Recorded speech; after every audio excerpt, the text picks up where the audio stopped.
കണ്ണൂർ ജില്ലയിലെ CPM-നെ പ്രതിരോധത്തിൻ്റെ പടുകുഴിയിലേക്ക് എത്തിച്ച വി കുഞ്ഞികൃഷ്ണൻ്റെ ആത്മകഥ പുറത്തിറങ്ങാൻ പോവുകയാണ്. നേതൃത്വത്തെ അണികൾ തിരുത്തട്ടെ എന്ന് പേരിട്ട ആത്മകഥയിൽ പല കാര്യങ്ങളും വിളിച്ചു പറയും എന്നാണ് പ്രതീക്ഷിക്കുന്നത്. ആത്മകഥ പുറത്തിറങ്ങുന്നതിന് മുമ്പ് തന്നെ CPM സംസ്ഥാന സെക്രട്ടറി MV ഗോവിന്ദൻ അവരുടെ ജാഥയ്ക്കിടെ പറഞ്ഞത് തോന്നിയാസങ്ങൾ എഴുതി വെച്ചാൽ നിയമ നടപടിയുമായി പാർട്ടി മുന്നോട്ട് പോകുമെന്നാണ്.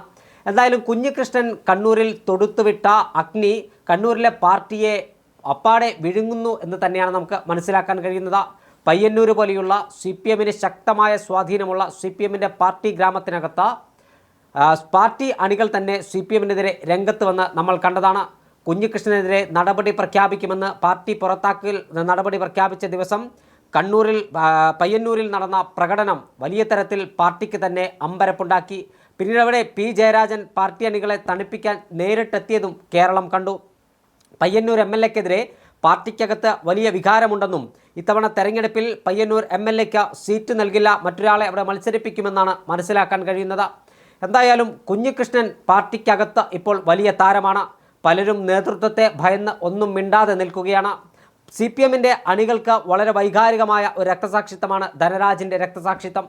ആ ധനരാജിനെ വെട്ടി കൊന്നപ്പോൾ അതിൻ്റെ പേരിൽ പിരിച്ചെടുത്ത RSSകാർ കൊലപ്പെടുത്തിയ ധനരാജിൻ്റെ പേരിൽ പിരിച്ചെടുത്ത ഫണ്ട് പാർട്ടി നേതാക്കന്മാർ തന്നെ സ്വന്തം പോക്കറ്റിലേക്ക് തിരികെയെടുത്തു എന്ന് പറയുമ്പോൾ പാർട്ടി അണികൾക്ക് വലിയ മനപ്രയാസമുണ്ടാക്കുന്നുണ്ട് എന്നതൊരു യാഥാർത്ഥ്യമാണ്.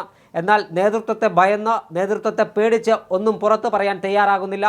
അതിൽ നിന്ന് വ്യത്യസ്തനായി പാർട്ടി ജില്ലാ കമ്മിറ്റി അംഗവും മുൻ പയ്യന്നൂർ ഏരിയ സെക്രട്ടറിയുമായിരുന്ന വി കുഞ്ഞികൃഷ്ണൻ എല്ലാ കാര്യങ്ങളും തുറന്നു പറഞ്ഞു. ഏതെല്ലാം തരത്തിലാണ് പണം വകമാറ്റി ചിലവഴിച്ചത് എന്നെല്ലാം തുറന്നു പറഞ്ഞപ്പോൾ പാർട്ടി വലിയ പ്രതിരോധത്തിലാണ് കണ്ണൂരിലായിരിക്കുന്നത്. CPM-ൻ്റെ ഈറ്റില്ലവും പോറ്റില്ലവുമായ കണ്ണൂരിൽ നിന്ന് തന്നെ ഒരു നേതാവ് ഇത്തരത്തിൽ രക്തസാക്ഷി ഫണ്ടുമായി ബന്ധപ്പെട്ട ക്രമക്കേടിനെക്കുറിച്ച് തുറന്നു പറയാൻ മുന്നോട്ട് വന്നപ്പോൾ പാർട്ടി നേതൃത്വത്തെ അത് വല്ലാതെ ഭയപ്പെടുത്തി എന്നതും ഒരു യാഥാർത്ഥ്യമാണ്. കുഞ്ഞികൃഷ്ണൻ്റെ തുറന്നു പറച്ചിലിന് പിന്നാലെ തിരുവനന്തപുരത്തെ വിഷ്ണുവിൻ്റെ സഹോദരനും പാർട്ടിക്ക് വേണ്ടി മരിച്ച RSSകാർ കൊലപ്പെടുത്തിയ വിഷ്ണുവിൻ്റെ സഹോദരനും രക്തസാക്ഷി ഫണ്ട് തട്ടിപ്പുമായി ബന്ധപ്പെട്ട ചില വിശദാംശങ്ങൾ പറഞ്ഞിരുന്നു. ഇതുമാത്രമല്ല, ഇതിന് പിന്നാലെയാണ് കുഞ്ഞികൃഷ്ണൻ്റെ ആത്മകഥ നാളെ പുറത്തിറങ്ങാൻ പോകുന്നത്. ഈ ആത്മകഥയിൽ പാർട്ടിയെ പ്രതിരോധത്തിലാക്കുന്ന പല കാര്യങ്ങളുമുണ്ട് എന്ന് തന്നെയാണ് മനസ്സിലാക്കാൻ കഴിയുന്നത്. കുഞ്ഞികൃഷ്ണൻ്റെ ആത്മകഥ കണ്ണൂരിലെ CPM-ന് വിലങ്ങുതടിയായി മാറുമോ, പാർട്ടിയെ ഭയപ്പെടുത്തുന്ന മറ്റൊരു ബോംബായി ഈ ആത്മകഥ മാറുമെന്നെല്ലാം നമുക്ക് വരും ദിവസങ്ങളിൽ വിശദമായി പരിശോധിക്കാം. എന്തായാലും കുഞ്ഞികൃഷ്ണനെ CPM ഭയക്കുന്നുണ്ട് എന്നൊരു യാഥാർത്ഥ്യമാണ്. എന്തിനാണ് കുഞ്ഞികൃഷ്ണനെ ഭയക്കുന്നത്? കുഞ്ഞികൃഷ്ണൻ പാർട്ടിക്കകത്ത് പറഞ്ഞ കാര്യങ്ങൾ വരും ദിവസങ്ങളിൽ അണികൾ പാർട്ടി നേതൃത്വത്തോട് വിരൽ ചൂണ്ടി ചോദിക്കുമോ? വിശദമായി പരിശോധിക്കാം. സൗവർണിക PS ആണ് കൂടെയുള്ളത്. അതായത് കുഞ്ഞികൃഷ്ണൻ്റെ തുറന്നു പറച്ചിൽ കേരളം കണ്ടതാണ്. ഈ ശബരിമല സ്വർണ്ണക്കൊള്ള കേരളത്തിലെ CPM-നെ പിടിച്ചുലയ്ക്കുന്ന അതേ സാഹചര്യത്തിലാണ് പയ്യന്നൂരിൽ RSSകാർ കൊലപ്പെടുത്തിയ ധനരാജിന് CPM പ്രവർത്തകനായിരുന്ന ധനരാജിൻ്റെ പേരിൽ പിരിച്ചെടുത്ത പണം, ധനരാജിൻ്റെ കുടുംബത്തെ സഹായിക്കാൻ CPM പിരിച്ചെടുത്ത രക്തസാക്ഷി ഫണ്ട് പയ്യന്നൂരിലെ MLA അടക്കമുള്ള നേതാക്കന്മാർ വകമാറ്റി ചിലവഴിച്ചുവെന്ന് പാർട്ടിയുടെ ജില്ലാ കമ്മിറ്റി അംഗമായിരുന്ന വി കുഞ്ഞികൃഷ്ണൻ തുറന്നു പറയുന്നത്. സഖാവ് കുഞ്ഞികൃഷ്ണൻ്റെ തുറന്നു പറച്ചിൽ പാർട്ടിക്കുണ്ടാക്കിയ തലവേദന ചില്ലറയൊന്നുമല്ല. അതായത് പയ്യന്നൂർ പോലെയുള്ള CPM-ൻ്റെ പാർട്ടി ഗ്രാമം, CPM-ൻ്റെ കോട്ടക്കൊത്തളങ്ങൾ, ഒരീച്ച പാർട്ടി അനങ്ങാതെ ഇളകാത്ത ആ പാർട്ടി ഗ്രാമത്തിനകത്ത് വെച്ചാണ് കുഞ്ഞികൃഷ്ണൻ അവിടെ നിന്ന് പുറത്തു വന്ന് കേരളത്തിലെ ഒരു സ്വകാര്യ ചാനലിന് ഇത്തരത്തിൽ അഭിമുഖം നൽകുന്നത്. ഈ അഭിമുഖം പാർട്ടി നേതൃത്വത്തെ പിടിച്ചുലച്ചു എന്ന കാര്യത്തിൽ തർക്കമില്ല. അഭിമുഖം നൽകി അഭിമുഖം പുറത്തു വന്ന 5-ാമത്തെ ദിവസം കുഞ്ഞികൃഷ്ണനെ പാർട്ടിയിൽ നിന്ന് പുറത്താക്കുകയാണ്.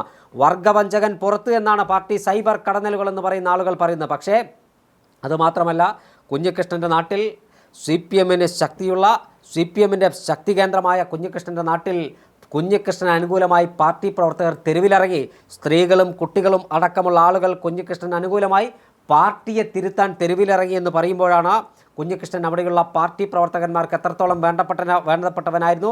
കുഞ്ഞികൃഷ്ണൻ തുറന്നു പറഞ്ഞതിൽ കഴമ്പുണ്ട് എന്നൊരു ബോധം കേരളത്തിലെ സാധാരണക്കാരായ പാർട്ടി നേതാക്കന്മാർക്കും അല്ലെങ്കിൽ പാർട്ടി പ്രവർത്തകന്മാർക്കും കേരളത്തിലെ ജനങ്ങൾക്കും ഉണ്ടായിരിക്കുന്നത്. ഇതിന് പിന്നാലെയാണ് കുഞ്ഞികൃഷ്ണൻ്റെ ആത്മകഥ നേതൃത്വത്തെ അണികൾ തിരുത്തട്ടെ എന്ന് പറയുന്ന ആത്മകഥ പുറത്തു വരുമ്പോൾ CPM അതിനെ വല്ലാതെ ഭയക്കുന്നു എന്നാണ് പാർട്ടി സെക്രട്ടറിയുടെ വാക്കുകളിലൂടെ നമുക്ക് മനസ്സിലാക്കാൻ കഴിയും. അദ്ദേഹം പറഞ്ഞത് തോന്നിയാസം എഴുതിയാൽ നിയമ നടപടിയുമായി മുന്നോട്ട് പോകുമെന്ന്. അതായത് ഈ ആത്മകഥയ്ക്കകത്ത് പാർട്ടിക്കകത്തുണ്ടായിരുന്ന പല കാര്യങ്ങളും കുഞ്ഞികൃഷ്ണൻ പൊതുസമൂഹത്തോട് വിളിച്ചു പറയുകയാണ് എന്ന് തിരിച്ചറിവിൻ്റെ അടിസ്ഥാനത്തിലാണ് ഇത്തരത്തിൽ ഒരു ഭീഷണിയുമായി MV ഗോവിന്ദൻ പാർട്ടി സെക്രട്ടറി രംഗത്ത് വന്നത്. എന്തായാലും വരും ദിവസങ്ങളിൽ ഇത് വലിയ ചർച്ചയാകാൻ പോവുകയാണ്. പയ്യന്നൂരിലെ ഈ ആത്മകഥ പുറത്തിറങ്ങുന്നതോടുകൂടി അത് വലിയ ചർച്ചയാകും. എന്തായാലും നിലവിലെ സാഹചര്യത്തിൽ കുഞ്ഞികൃഷ്ണനെ CPM ഭയക്കുന്നുണ്ട് എന്നതൊരു യാഥാർത്ഥ്യമല്ലേ? തീർച്ചയായും കുഞ്ഞികൃഷ്ണനെയും പുറത്തിറങ്ങാനിരിക്കുന്ന പുസ്തകത്തെയും CPM ഭയക്കുന്നു എന്നുള്ളതിൽ യാതൊരു സംശയവുമില്ല. ഈ പറയുന്നത് പോലെ ശബരിമല അയ്യപ്പന്റെ സ്വർണം കട്ട പത്മകുമാറിനെ ഇന്നും പാർട്ടി പുറത്താക്കിയിട്ടില്ല. പക്ഷെ പാർട്ടിക്കെതിരെയാണ് കുഞ്ഞികൃഷ്ണൻ പറഞ്ഞതെന്നുള്ള യാഥാർത്ഥ്യമാണ്. പക്ഷെ അതിന് മറ്റൊരു വശമുണ്ട്. അണികൾ പറയാൻ ആഗ്രഹിച്ച കാര്യമാണ് കുഞ്ഞികൃഷ്ണൻ പറഞ്ഞത്. പാർട്ടിക്കകത്തൊരു തെറ്റ് കണ്ടപ്പോൾ ചൂണ്ടിക്കാണിച്ച വ്യക്തിയെ പാർട്ടിയിൽ നിന്ന് പുറത്താക്കിയ രീതിയെ ശരിയാണെന്നൊരു അഭിപ്രായം എനിക്കില്ല. അത് തന്നെ തെറ്റാണ്. ഈ പുസ്തകം പുറത്തിറങ്ങുമ്പോൾ CPM വെട്ടിലാകും. ഈ പറയുന്ന പോലെ CPM-ന് അറിയാമല്ലോ പുസ്തകത്തിൽ എന്തായിരിക്കുമുള്ളതെന്നൊരു പരിധി വരെ. അപ്പോൾ അതെല്ലാം അണികൾ ചോദ്യം ചെയ്യുമോ? അല്ലെങ്കിൽ ഒരു രീതിയുണ്ട്. കുഞ്ഞികൃഷ്ണനെ ഇനി ആരെങ്കിലും ഒരു അണി കൂടി അല്ലെങ്കിൽ ഇനി ഒരാൾ CPM-നെതിരെ തിരിഞ്ഞാൽ കുഞ്ഞികൃഷ്ണന്റെ അവസ്ഥയായിരിക്കും അദ്ദേഹത്തിന് എന്നുള്ളൊരു മെസ്സേജാണ് കുഞ്ഞികൃഷ്ണനെ പുറത്താകുന്നതിലൂടെ കൊടുത്തിരിക്കുന്നത്. പക്ഷേ ഈ പുസ്തകം പുറത്തു വരുമ്പോൾ ഉറപ്പായും CPM വെട്ടിലാകും എന്നറിയാം. ഈ പറയുന്ന MV ഗോവിന്ദൻ പറഞ്ഞത് തോന്നിവാസം എഴുതി വെച്ചാൽ കേസ് കൊടുക്കും എന്നൊക്കെ. ഒന്നാമത്തെ കാര്യം, അതിൻ്റെ അകത്ത് എന്താണ് എഴുതിയിട്ടുള്ളതെന്ന് പുസ്തകം പുറത്തിറങ്ങിയാൽ മാത്രമേ നമുക്ക് പൂർണ്ണമായി മനസ്സിലാക്കാൻ കഴിയൂ. രണ്ടാമത്തെ വസ്തുത എന്ന് പറയുന്നത്, എന്തിനാണ് ഈ പുസ്തകത്തെ ഇത്രത്തോളം ഭയക്കുന്നത്? ഇതേ MV ഗോവിന്ദൻ യാത്രയിൽ പറയുന്നുണ്ടല്ലോ, കണക്കുകളെല്ലാം പറയാൻ തയ്യാറാണ്, കണക്കുകളെല്ലാം കൃത്യമാണ്, പറയാൻ തയ്യാറാണെന്ന് പറയുന്നവർ, അല്ലെങ്കിൽ ഇവർ തെറ്റ് ചെയ്തിട്ടില്ല എങ്കിൽ ഇത്തരം ഭയപ്പെടേണ്ട കാര്യമില്ല, പുസ്തകം പുറത്തിറങ്ങട്ടെ അപ്പോൾ നോക്കാമെന്നൊരു ആറ്റിറ്റ്യൂഡ് എടുക്കാത്ത എന്താണ്? അപ്പോൾ CPM-നെ വെട്ടിലാക്കുന്നത് അല്ലെങ്കിൽ CPM-ന്റെ കള്ളത്തരങ്ങൾ മുഴുവൻ ആ പുസ്തകത്തിലുണ്ട്. തെരഞ്ഞെടുപ്പിന്റെ സമയമാണ്. നമുക്കറിയാം ഇതിനു മുമ്പ് ഇതുപോലെ ഉപതെരഞ്ഞെടുപ്പിൽ, പാലക്കാട് ഉപതെരഞ്ഞെടുപ്പ് സമയത്താണെന്ന് തോന്നുന്നു, EP ജയരാജന്റെ ഒരു പുസ്തകം വലിയ വിവാദമായി. അതുപോലെ അടുത്തൊരു തെരഞ്ഞെടുപ്പ് അല്ലെങ്കിൽ നിയമസഭാ തെരഞ്ഞെടുപ്പിന് മുമ്പ് ഈ ഒരു പുസ്തകം വലിയൊരു വിവാദത്തിലേക്കും CPM-ന്റെ തകർച്ചയിലേക്കും കാരണമാക്കുമെന്ന് MV ഗോവിന്ദൻ അറിയാം, പാർട്ടിക്കറിയാം. അതുകൊണ്ട് തന്നെയാണ് അവർ എന്താണ് ഈ വിഷയത്തിൽ ഒരു തെറ്റും അല്ലെങ്കിൽ ഈ പറയുന്ന പോലെ CPM-ന്റെ ഭാഗത്ത് തെറ്റൊന്നുമില്ലെങ്കിൽ CPM എന്ത് ചെയ്യണം? ഒരു സൈലന്റ് മോഡിൽ പോകാം, അല്ലെങ്കിൽ അഭിപ്രായങ്ങൾ പറയാതിരിക്കാം, പുസ്തകം പുറത്തിറങ്ങേണ്ടത്. പക്ഷെ അവർ ആ പുസ്തകം ഒരു തരത്തിലും പുറത്തിറങ്ങണ്ട അല്ലെങ്കിൽ പുറത്തിറക്കാത്ത തലത്തിലേക്ക് പോകുന്നു. ഈ പറയുന്ന പോലെ ഈ വെറും ഒരു ആരോപണമാണ് കുഞ്ഞികൃഷ്ണൻ പറഞ്ഞതെങ്കിൽ എങ്ങനെയാണ് ഇത്രയും പാർട്ടിക്കാരുടെ പിന്തുണ കിട്ടുന്നതെന്നൊരു ചോദ്യമുണ്ടല്ലോ. ഇപ്പോൾ വെറുതെ ഞാനൊരു ആരോപണം പറയുകയാണെങ്കിൽ എനിക്കൊപ്പം ആരും നിൽക്കില്ലല്ലോ. പക്ഷെ ഞാൻ പറയുന്ന ആരോപണത്തിൻ്റെ വസ്തുതയുണ്ട് അല്ലെങ്കിൽ കഴമ്പുണ്ട് എന്ന് കണ്ടതുകൊണ്ടാണല്ലോ ഇത്രയും പേർ കുഞ്ഞികൃഷ്ണനെ സപ്പോർട്ട് ചെയ്യുന്നത്. അത് CPM പാർട്ടിയെ ഭയപ്പെടുത്തിയിട്ടുണ്ട്. എന്തായാലും പുസ്തകം ഇറങ്ങുമ്പോൾ രാഷ്ട്രീയ കേരളത്തിന്, ഒന്നാമത്തെ കാര്യം രാഷ്ട്രീയ കേരളത്തിന് ചർച്ച ചെയ്യാനൊരു വലിയ വിഷയം തന്നെയായിരിക്കും. CPM-നെ തുറന്നു കാട്ടുന്നതായിരിക്കും ഈ പുസ്തകം എന്നാണ് എനിക്ക് തോന്നുന്നത്. കാര്യം ഈ MV ഗോവിന്ദന്റെ പരാമർശങ്ങളും CPM-ന്റെ ഭയമൊക്കെ കാണുമ്പോൾ ഈ പറയുന്ന പോലെ പൊതുജനങ്ങൾക്ക് CPM എന്താണ് അല്ലെങ്കിൽ CPM-ന്റെ കള്ളത്തരങ്ങൾ വ്യക്തമാക്കുന്നതായിരിക്കും പുസ്തകം.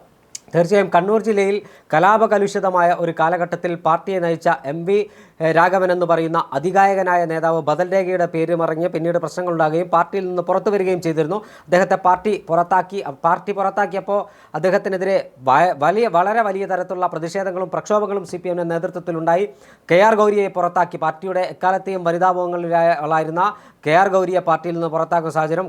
കണ്ണൂരിൻ്റെ തൊട്ടിപ്പുറത്ത് ഒഞ്ചിയത്ത് പാർട്ടിയുമായി ബന്ധപ്പെട്ട അഭിപ്രായ ഭിന്നതയെ തുടർന്ന് പാർട്ടി വിട്ട TP ചന്ദ്രശേഖരനൊടുവിൽ 51 വെട്ടുവെട്ടി കൊലപ്പെടുത്തിയ ചരിത്രം കേരളത്തിന് മുന്നിലുണ്ട്. പക്ഷേ പുറത്താക്കിയവർ ആരെയും കേരളം കൈവിട്ടിട്ടില്ല. ഇപ്പൊ MV രാഘവനായിക്കോട്ടെ, TP ചന്ദ്രശേഖരനായിക്കോട്ടെ, ഗൗരിയമ്മ ആയിക്കോട്ടെ, അവരെല്ലാം കേരളം ഒപ്പം നിർത്തിയിട്ടുണ്ട്. തീർച്ചയായും ഈ വിഷയത്തിൽ ഇപ്പോൾ കുഞ്ഞികൃഷ്ണനെ പാർട്ടി പുറത്താക്കിയിരിക്കുന്നു. പക്ഷേ കുഞ്ഞികൃഷ്ണൻ ഉയർത്തിയ ആരോപണം അല്ലെങ്കിൽ കുഞ്ഞികൃഷ്ണൻ തുറന്നുവിട്ട ഭൂതം അത്ര ചെറുതല്ല എന്ന് വരും ദിവസങ്ങളിൽ CPM-ന് മനസ്സിലാകും. എന്തായാലും ആത്മകഥയുടെ വിശദാംശങ്ങൾ CPM-നെ പിടിച്ചുലയ്ക്കുന്നതാണ്. ആ ആത്മകഥ CPM-നെ വല്ലാതെ ഭയപ്പെടുത്തുന്നുണ്ട് എന്നത് തന്നെയാണ് ഒരു യാഥാർത്ഥ്യം.